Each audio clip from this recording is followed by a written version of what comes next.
Okay. We also need to shout out Worldwide Words.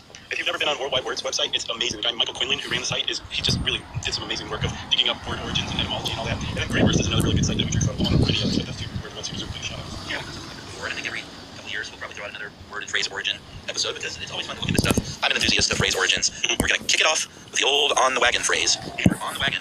That means you're not drinking. You were sober. You have the drink on the wagon. Right. And this one's awesome because we actually know pretty much with 100% certainty where it came from. But first, before we get to that, let's talk about a couple competing theories. One of them is from our friends across the pond in the UK, who apparently, back in the day, if you were being taken to jail or you were being taken to the gallows, you would be taken by wagon or cart, and the very gracious constable or jailer would stop at a pub and let you have one last drink. And if you had that drink, you would get back on the wagon, never to drink again. That's right, because you're about to go get your head chopped off.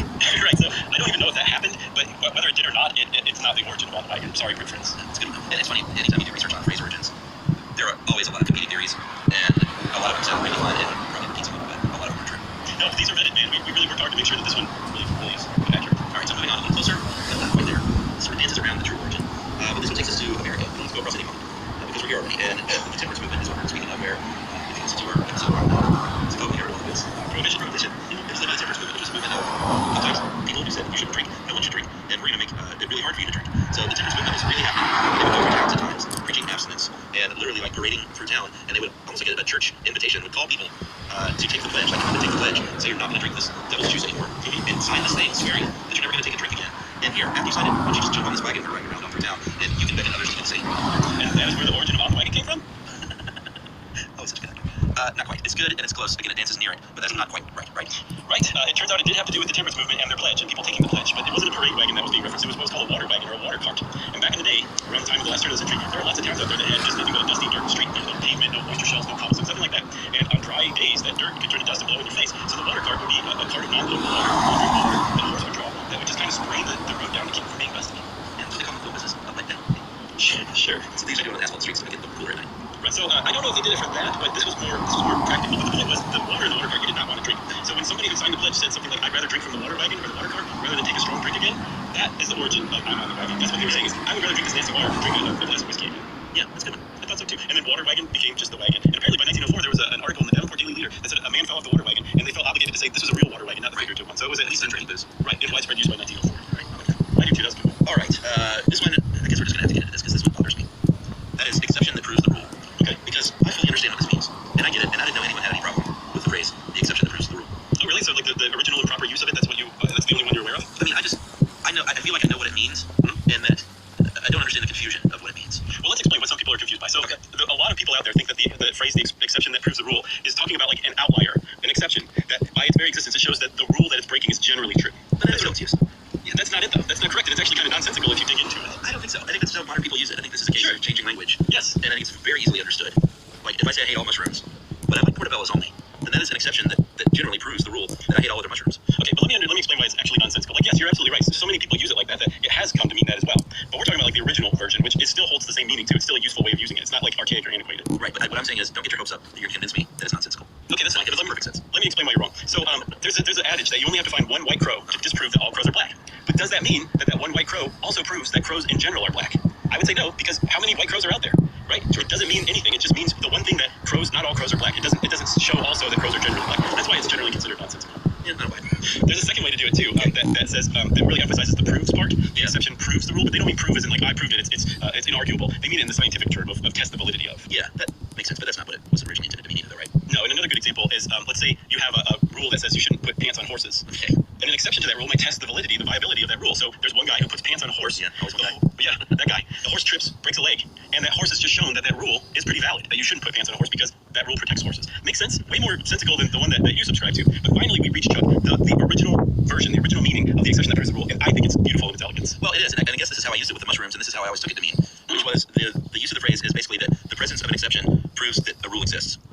Okay, yeah, I can see how there's an interpretation of your mushroom statement that follows. I hate mushrooms. I hate them, but I like portobellos. That basically proves that I hate all other mushrooms if I only like one.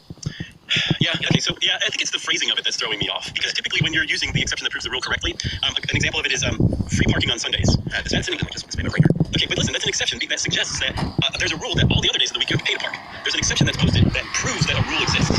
Okay, no shirt, no shoes, no service. The fact that a store would feel obligated to post that sign suggests that elsewhere you can go without shoes or a shirt. See, I don't know if I buy that, because that to me doesn't mean that. That to me means that at some point someone came in there without a shirt and people complained, so they said, well, we gotta have a rule now. Right, but that, right. I don't use this in any other restaurants. I disagree. Okay. So that's how you're supposed to use it. And the reason why this is the original version is because it actually comes from medieval law. Yeah, it was, I believe it was a Latin phrase. I love reading Latin. Exceptio probat regulum in casibus non exceptus. The exception confirms the rule, and the case is not expected. Accepted.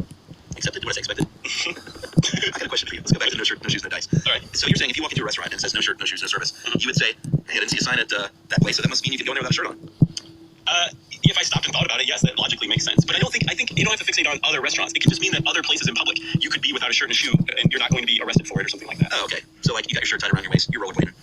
You stop to go in to get some food, you take off your rollerblades and you're now barefoot. But you gotta put on that shirt and fish the flip-flops out of your backpack. Your fanny pack, excuse me. The point was that this was supposed to be more understandable. I think we made it at least 10 times less understandable. All right, that's perfect. Then we should take a break. All right, let's take a break.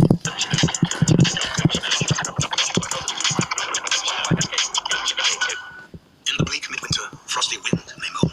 Earth stood hard as iron, water like a stone. This holiday season, Something was out there in the woods. Whatever it is, it's ravenous. 12 strangers, 12 tales. Shall the dragging at the heels of your feet tells me you don't belong here. It's the last person to see you alive. Was there something I could have done? 12 Ghosts, starring Malcolm McDowell. Who are you? I'm the innkeeper. Who are you? A chilling new collection of stories presented in immersive 3D audio. Wailing sort of, because I don't would always sound like a baby that would never tire. A co-production of iHeartRadio and Grim and Mild from Aaron Mackey. Listen to 12 Ghosts on the iHeartRadio app, Apple Podcasts, or wherever you get your podcasts.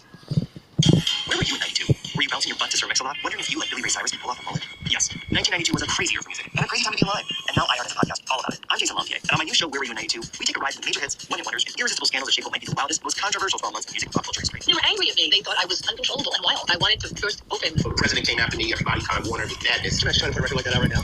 We canceled before we made it to the post office. Featuring interviews and special guests like Sir Mix-a-Lot, Ice-T, Tori Amos, and Vanessa Williams, this podcast poses the question, what was it about 1992 that made it so relevant and so absolutely fabulous? So buckle up and tune into Where Were You in 92. New episodes drop every Wednesday. Listen and follow the iHeartRadio app, Apple Podcasts, wherever you listen to your favorite shows. I'm Anya Shetickler, and to be honest, I don't believe in astrology. But from the moment I was born, it's been a part of my life. It's like smoking. You might not smoke, but you're going to get secondhand astrology. And lately, I've been wondering if the universe has been trying to tell me to stop running. Pay attention. Because maybe there is magic in the stars, if you're willing to look for it. So I rounded up some friends and we dove in, and let me tell you, it got weird fast. Tantric curses, Major League Baseball teams, canceled marriages, K-pop. But just when I thought I had a handle on the sweet and curious show about astrology, my whole world came crashing down. The situation is and my whole view on astrology, it changed. Whether you're a skeptic or a believer, I think your ideas are going to change too. Listen to Skyline Drive starting November 29th on the iHeartRadio app, Apple Podcasts, or wherever you get your podcasts. That's what I don't want. Why does it? All right, that was fun. I think from here on out, it's going to be pretty easy going. I think it's smooth sailing ahead because we move on to one of my favorite things that I said as a kid. That you don't say as much as an adult, I don't feel like, but as a kid, when you smell something that's nasty, a lot of times you'll go, "P.U." You don't say that as an adult? No, I say, who farted? But I don't need to ask because my daughter already had announced it. That's hilarious. P.U. as in the letters P.U. But they don't even mean anything. They don't stand for anything. Right, yeah, which is pretty interesting. And if you think about PU, it's totally unnecessary. You can just say that smells awful. But by adding PU, it just puts a whole luster on it. And it really says that smells really bad. So they don't stand for anything, but P and U in that order have a long-standing association with something offensive or disgusting. And it goes all the way back to Latin, actually before Latin. There's a Latin word called puteo, which means I stink, which is probably not said that frequently back then. And then there's an even more ancient word from Proto-Indo-European language, which is really, really old, P-U-H, Yeah. Pew. That meant rotten or foul. So that word's been around a really long time. But again, PU doesn't stand for anything. It's just a total coincidence that those two letters put together in the English language make the same sound that humans typically make when we encounter something gross and nasty. Yeah, like I did. You think of the word putrid as P.U., but it's all just coincidence. People say pew. Spell it however you want, P-Y-O-O or P-W. I guess even you can throw an H in there, P-H-E-W. And pew just came P-U. Right. And I think this is a great thing to keep in your hip pocket. I think it's genuinely interesting that P.U. is just a coincidence with the Latin and the Proto-Indo-European, such that you can even drop some wolfbait at a dinner party and very quickly get out of the embarrassment by saying, well, here's an opportunity, actually. Did you know? And then all of a sudden everyone's like, I don't even remember the name for it. Right. And what's awesome too, the PU has only been in use since like the 1950s. Yeah, it's in the OED, right? It's in the English dictionary. It's spelled P-E-W. And that's where P.U. generally is left as well. That's right. I like that one too, Chuck. Bring it back. Let's start, okay? I think we should, because it is really great. So too is the next phrase, Chuck. Bury the hatchet. Bury the hatchet. Now, what does that mean? This is a really good one. This is something that you say if, like, let's say you and I are having a big fight, and then eventually We're having a fight over what the exception to the first rule means. We're at loggerheads. We say, okay, we gotta take a commercial break. We just want to do our best fighting. And then in that commercial break, I'm like, listen, man. Actually, you say, it's your peacemaker. You say, let's just bury the hatchet here. This is enough to fight over. And I say, fine. And then that's it. We move on. Everything's good from that point on because the hatchet has been buried. Yes, it's a symbol of getting over an argument, letting bygones be bygones. Right.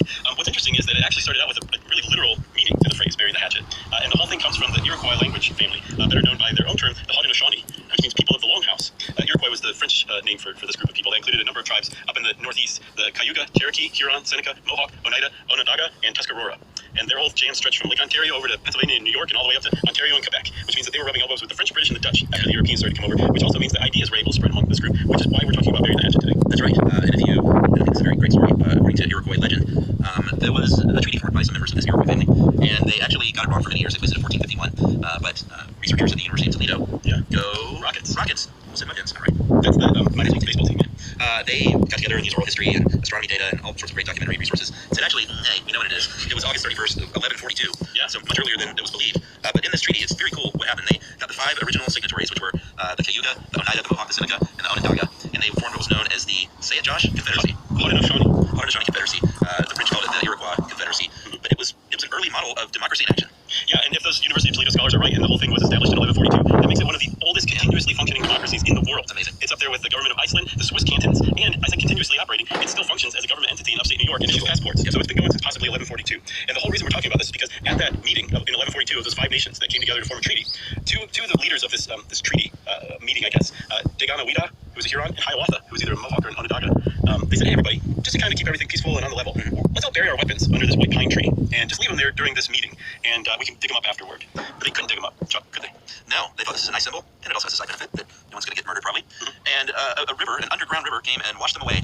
And so they all said, hey, this is like kismet. I don't even know what that word means, but this was meant to be. We literally buried our weapons, and they were washed away underground. So this is a charmed treaty and a charmed joining of nations. So that whole practice spread pretty quickly among the Iroquois language family tribes, where like if you were having like a peace treaty meeting, like the two groups would bury their weapons of war, and then like I said, the proximity of the Europeans allowed ideas to spread, and this was definitely one of them. The Brits, the French, the Dutch, later on the Americans, they all actually like buried weapons when they were engaged in peace treaty talks with different Native American tribes. And what was interesting is that some Native American tribes that had nothing to do with the Iroquois, had never probably even met Iroquois or Haudenosaunee, I should say, the Americans buried the hatchet with those tribes as well. So in that sense, the Americans actually spread a Native American idea from one group to another group of Native Americans who'd never even met. Isn't that fascinating? Totally. Down here in the southeast with the Chickasaw. They were burying hatchets in Alabama and Mississippi.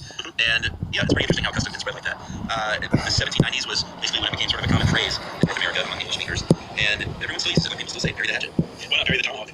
Well, that's a good question. You would think that a tomahawk would be a little more correct, but the tomahawk was, I believe, Algonquin. We talked about the Algonquin Hotel recently, right? Yeah, by Hyatt. That's right. Oh man, this is very symbolic. It was not an Iroquois word at all, so. Right, no.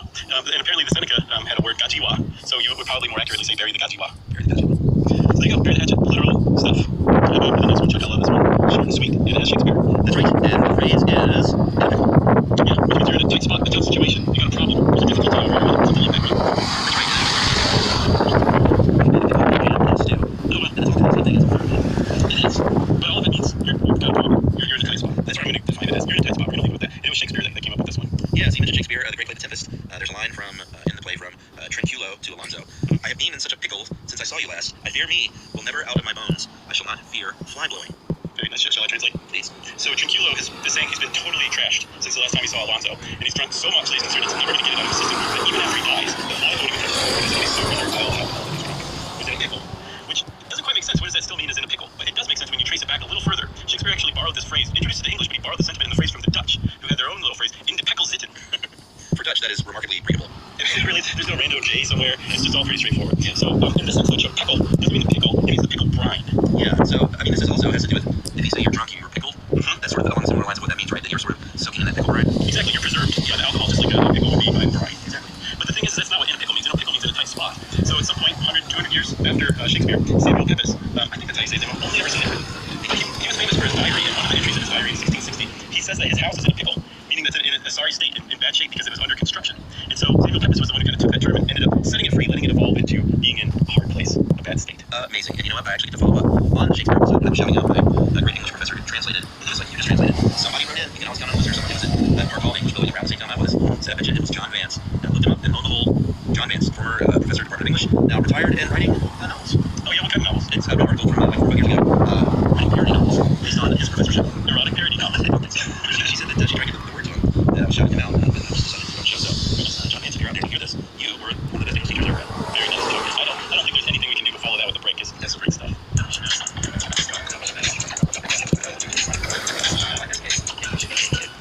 In the bleak midwinter, frosty wind lay moan. Earth stood hard as iron, water like a stone. This holiday season, Something was out there in the woods. Whatever it is, it's ravenous. 12 strangers, 12 tales. Shall the dragging at the heels of your feet tells me you'll not belong here. To the last mercy see you there. There's something that could have done. 12 ghosts, starring Malcolm McDowell.